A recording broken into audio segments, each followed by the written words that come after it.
Hello, I'm the Nostalgia Critic. I remembered, so you don't have to. I gotta be honest, it wasn't easy growing up as a boy in the 80s and 90s. Who am I kidding? Yes, it was. But that's because we had help. We had help from the women of our childhoods, and we didn't even know that they were helping us. One minute, girls are just cootie-filled, loudmouth annoyances. The next, they're undeniable sex goddesses that make you just want to fall to your knees, look up to the heavens, and thank God that you're a... Well, you get the idea. Girls went from annoying to attractive in a matter of moments, and we had several steaming animated hotties to make that transition easier for us. They were cool, they were smart, and they were hot as hell. And that's why I am here to honor the top 11 of them here today. Why top 11? Because I like to go one step beyond. So, sit back and enjoy the top 11 animated nostalgia hotties.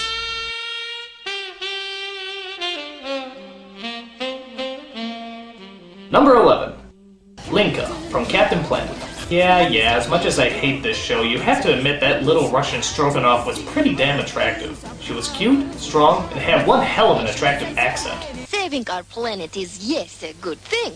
Oh. Go away! So what if she thought that all Americans were uncommunistic pigs? My sweet imperialist dog. That doesn't mean she didn't drive us wild. And with the power of wind in her hands, you can tell this Soviet softie that she can blow me away any day. Do it! Number 10. The Baroness from G.I. Joe. Though technically working for Cobra, the bad guys on this show, this Baroness had us all debating whether or not we should be switching sides. So why'd you join Cobra? The Baroness. Me too. Hot, isn't she? This villainess was steaming with all black attire, skin-tight latex, sexy glasses, and a thick German accent. I wasn't speaking of a dog, moron! Oh, I mean Russian accent. I could get a real kick out of that. Or was it Scandinavian? Czech? Italian? Canadian? Either way, this co-broad is hotter than a T-35 death ray, and my guess is she'll be having you shout out Cobra sometime soon. Cobra! Cobra! Stop that blow! She had something in her eye! Number 9. Sailor Moon from, well, Sailor Moon. I have to admit, I put her pretty low on this list because I found this show just so goddamn annoying. Even when I was a kid, I thought this show sucked. I mean, the story makes no sense, the characters are all morons, and they keep using the same chunks of animation over and over. However, if there were chunks of animation that they had to use over and over, it would definitely be the transformation scenes. I mean, damn. This is like an intergalactic striptease. Actually, the funny thing about these scenes is that they always take like 2 minutes to go through all the transformations. I mean, what the hell are the villains doing during all that time? Alright, Sailor Moon, I'm a big bad monster. What are you gonna do about it? Moon Prism power!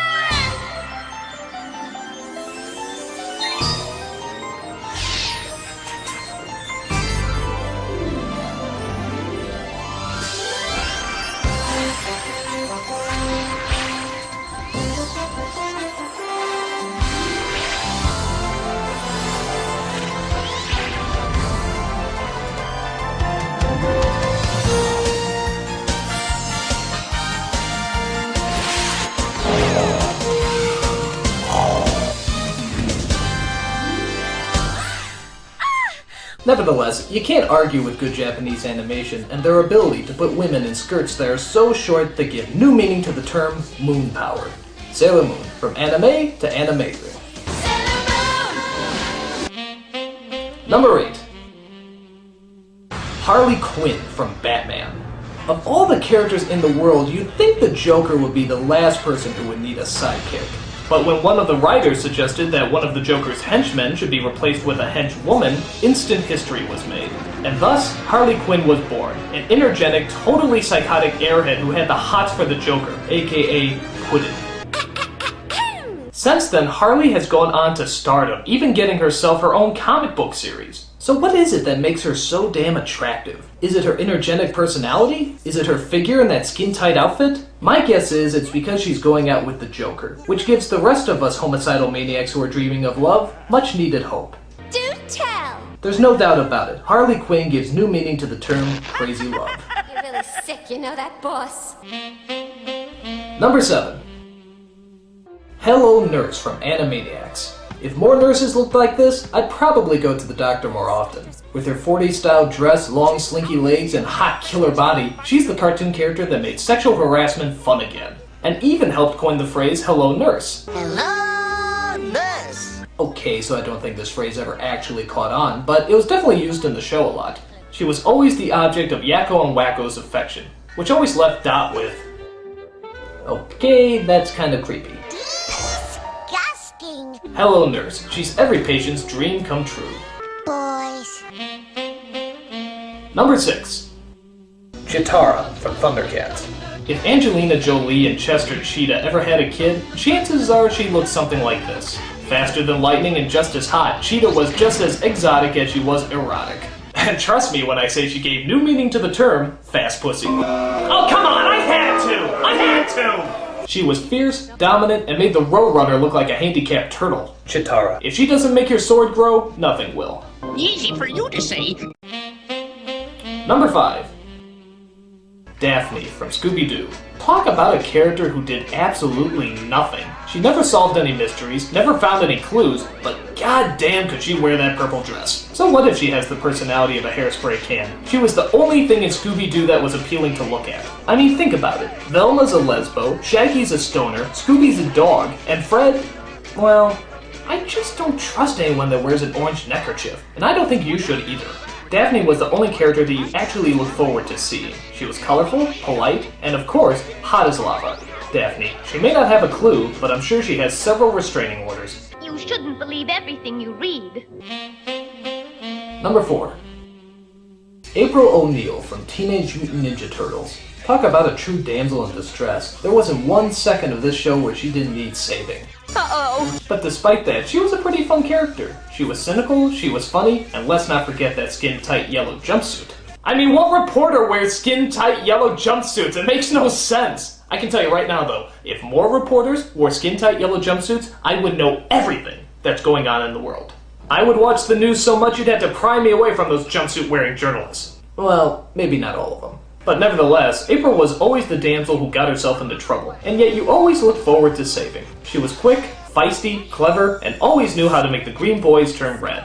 April O'Neil, making us all pop out of our shells. If you say so.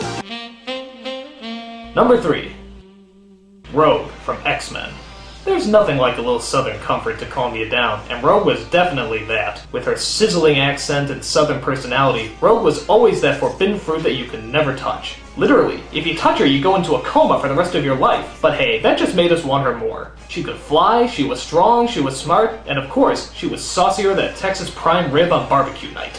That's not funny. A lot of men don't like the idea of women being stronger than them, but in Rogue's case, she can kick my flabby white ass any day. In the mood for a hot date? In a bullseye. If there was ever a triple X-Men, you can assure yourself that Rogue would definitely get top billing. You can drain my energy anytime, Chef.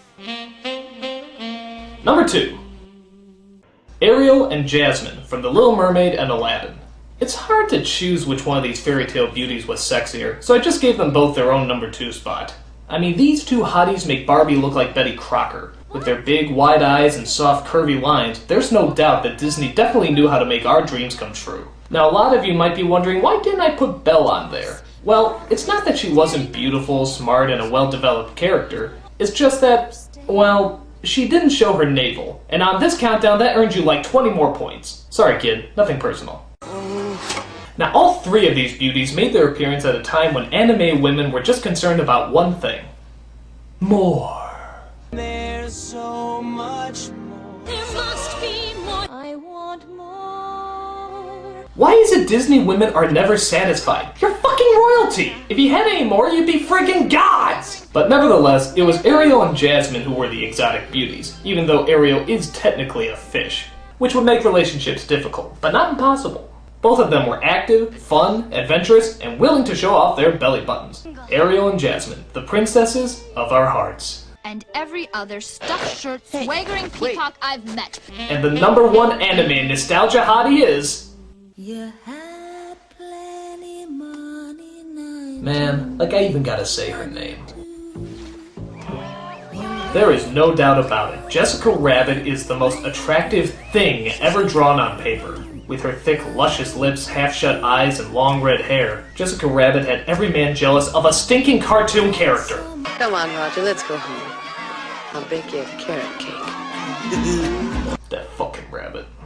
And of course you can't overlook that phenomenal body, which I don't think could technically exist in real life.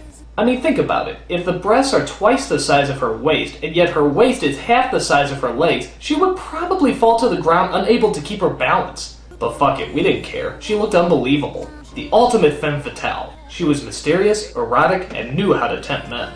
In fact, she might have tempted them too much.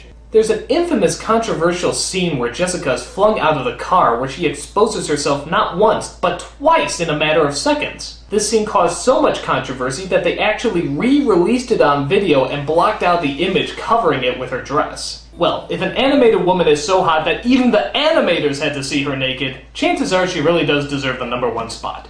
Jessica Rabbit. I'm not bad. I'm just drawn that way.